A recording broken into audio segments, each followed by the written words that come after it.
Seja muito bem-vindo, querido aluno, e também seja muito bem-vinda, querida aluna, à segunda parte aqui da nossa terceira aula do nosso curso de Direito Empresarial. E antes de iniciar a aula, já vou pedir de novo para você deixar o seu like, se inscrever no canal e compartilhar com o seu coleguinha se você ainda não fez isso, tá bom? Então, por favor, ajuda aqui a gente chegar à nossa meta de 100 mil inscritos, para o nosso canal ficar cada vez mais importante e ter mais pessoas assistindo aqui o nosso conteúdo, tá bom? Então ajuda a gente aí, porque nós estamos já te ajudando, proporcionando um curso de melhor qualidade aqui da internet de forma gratuita, tá? Então aproveita enquanto está gratuito, aproveita essa nossa boa vontade de ensinar vocês da melhor forma possível e que essa boa vontade, se depender de mim, vai durar eternamente. Enquanto roda a vinheta, vai deixando o seu like e vai se inscrevendo no canal, compartilhando com seus colegas.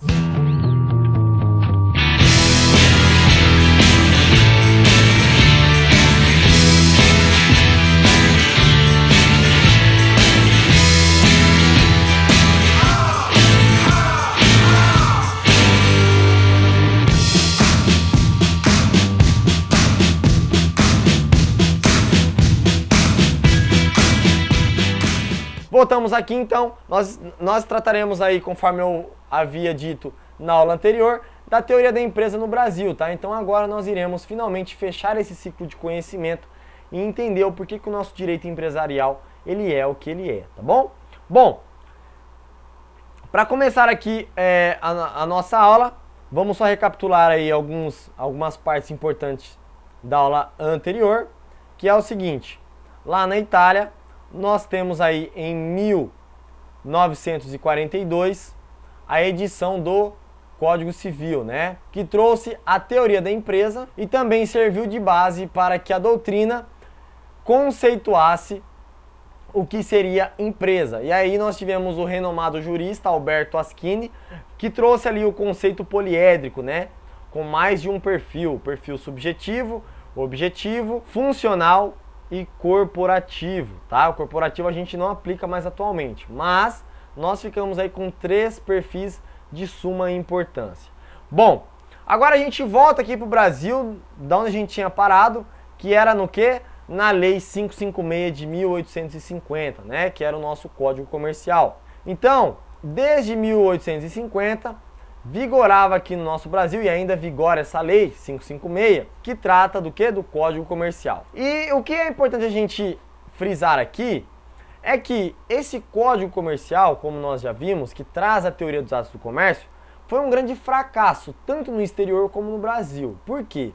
A doutrina não conseguia definir o que eram esses atos do comércio, e muito menos o legislador tinha tempo hábil para ficar aprovando lei aí, definindo atos do comércio. Nós vimos que o Regulamento 737, no seu artigo 19º, trouxe aí a enumeração de alguns atos de comércio, mas também não abrangia aí todos os atos que vinham surgindo ano após ano. Bom, então o que nós tivemos aí após a Lei 556 vigorar? Nós tivemos uma insatisfação muito grande dessa teoria dos atos do comércio aí na jurisprudência do nosso país. Os próprios juízes já estavam criticando muito, dizendo que essa teoria era um grande fracasso, tá? Que estava aí, que os juízes estavam tendo uma grande dificuldade na hora de julgar os processos, na hora de definir ali até onde o Código Comercial tinha eficácia, né, tinha vigência. Então, a jurisprudência pátria já demonstra sua grande insatisfação naquela época. Após a edição do Código Civil em 1942, a doutrina brasileira, na década de 1960, ou seja, 18 anos após a publicação desse Código Civil italiano, ela já começa a destacar as benesses da teoria da empresa. Ou seja, a doutrina estava falando o seguinte: olha só, a gente tem aqui a teoria dos atos do comércio. Só que lá na Itália, eles inventaram uma teoria da empresa e trouxeram um conceito que está sendo muito mais eficaz do que esse fracasso aqui da França, né, da teoria dos atos do comércio. E aí então, querendo ou não, a doutrina brasileira já começa a trazer uma grande evolução aos estudantes daquela época que estavam fazendo aí a faculdade de Direito. Então eles começaram a olhar e falar: meu, não é que essa doutrina está certa? Tem sim essa benesse, essa teoria da empresa realmente ela está trazendo aí uma gama muito mais ampla, ela está conseguindo ser mais eficaz aí na definição do que seria o comerciante, né? Mas trazendo aí uma nova nomenclatura que era a empresa. Bom, em 1962 acontece aí um grande fenômeno na nossa legislação. Professor, como assim um grande fenômeno? Vamos lá. Em 1962, cria-se uma lei de número 4137 que coibia o abuso de poder econômico aqui no Brasil. Olha só o que dizia o artigo 6º dessa lei. Perceba que o que estava vigorando aqui na época era a Lei 556 de 1850, tá? Era o Código Comercial. E olha só o enredo do artigo 6º. Vamos fazer a leitura aqui comigo. Considera-se empresa... Olha só, gente, eu não errei na escrita não, tá? Eu trouxe o texto original e no texto original, empresa tinha esse chapéuzinho. Então eu quis manter na originalidade da lei, tá? Então não foi erro do professor, não. Considera-se empresa toda organização de natureza civil ou mercantil destinada à exploração por pessoa física ou jurídica de qualquer atividade com fins lucrativos. Querido aluno ou querida aluna, perceba o seguinte: mesmo vigorando aqui a Lei 556 de 1850, que falava sobre comerciante, atos de comércio, o legislador, em 1962, ele vai além e ele já demonstra a sua recepção, mesmo que de forma parcial, ou seja, somente na lei, dessa teoria que surgiu da Itália, tá? Então perceba, já trouxe a nomenclatura empresa, sendo que no Código Comercial usava-se a nomenclatura comerciante. Então é aí que já começa a surgir a posição do próprio legislador, alterando a concepção aqui do Brasil de comércio, né, de direito comercial, de teoria dos atos do comércio, para a posição da teoria da empresa, tá? Então a própria nomenclatura empresa e a própria definição de exploração por pessoa física ou jurídica já prova que o legislador já estava tomando uma posição desse novo Código Civil do italiano, tá? E posteriormente nós tivemos aí também o nosso Código de Defesa do Consumidor, criado em 1990, que diz o seguinte no artigo 3º: fornecedor é toda pessoa física ou jurídica, olha só, mais uma vez trazendo aí o perfil subjetivo do Alberto Aschini, né, que nós já aprendemos na aula anterior. Continuando a leitura aí: pública ou privada, nacional ou estrangeira, bem como os entes despersonalizados que desenvolvem atividade de produção, montagem, criação, construção, transformação, importação, exportação, distribuição ou comercialização de produtos ou prestação de serviços. Então perceba que o legislador, ao mesmo tempo que ele traz aí o perfil subjetivo da teoria da empresa, né, do conceito de empresa, ele também traz uma gama, ele tenta ampliar aí a atuação desse fornecedor, né, desse empresário na nossa linguagem atual, ou desse comerciante na linguagem antiga, tá? Então perceba que a nossa legislação já demonstrava que mais dias menos dias o legislador acabaria adotando aí essa teoria da empresa. E para fechar aqui essa nossa explicação, né, é importante frisar que em 1945 houve o Decreto-Lei 7661, que trouxe o quê? A Lei de Falências, tá? Professor, mas por que você está falando isso pra gente? Bom, porque esse Decreto-Lei 7661, ele revoga a parte terceira do nosso Código Comercial, tá? Então é importante você ter essa noção de tempo. Pode ver que eu estou seguindo o tempo, ó, 1960, 1962, 1990.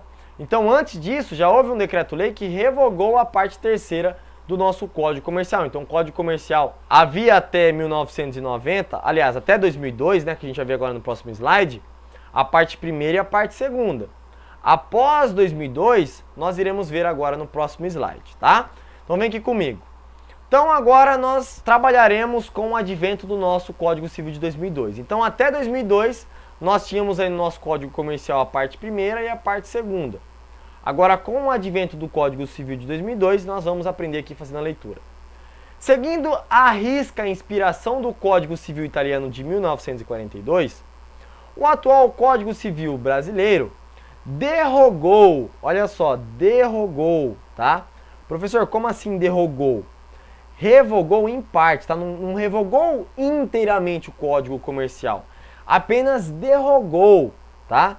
Derrogou grande parte do Código Comercial de 1850, na busca de uma unificação do direito privado, tá? Então, o que o nosso Código Civil fez? Ele copiou, ou seja, ele seguiu a risca, ele copiou aí o direito italiano, falou, peraí, se os italianos fizeram isso e deram certo, vamos fazer também. Então, o que aconteceu? Olha só, rapidinho aqui com 3 risquinhos eu vou te explicar. Nós tínhamos o Código Comercial e o Código Civil. Então, o Brasil faz o quê? Faz a mesma coisa que o Código Civil italiano. Cria um novo Código Civil, que é o nosso atual Código Civil que a gente usa, abrangendo tanto o Código Comercial como o Código Civil, tudo num diploma só, tá? Então é por isso que ao estudar o direito empresarial, nós utilizaremos o Código Civil, tá? Exatamente por isso. Por quê? Porque a gente copia, então, a mesma conduta do Código Civil italiano, né? A mesma conduta dos italianos, e a gente faz isso aí no nosso Código Civil de 2002, tá?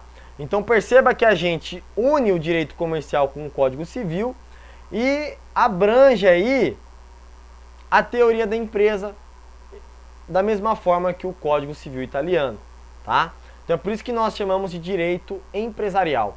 Alguns professores e algumas universidades ainda insistem em utilizar direito comercial. Também não é errado, tá, gente? Alguns professores podem chamar direito comercial. Por quê? Porque a gente sabe que pela história o comércio surgiu primeiro. Então, qual era a nomenclatura certa? A nomenclatura era comércio, né? Prática comercial.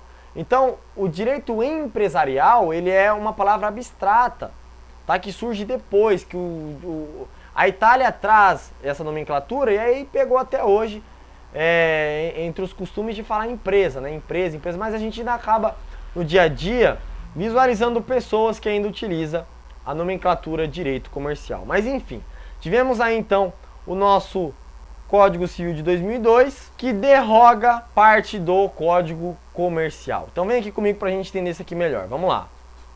Bom, a gente tinha aí a nossa Lei 556, que é o Código Comercial de 1850, e a parte primeira, que falava do comércio em geral, ela acaba sendo revogada pelo Código Civil de 2002, tá?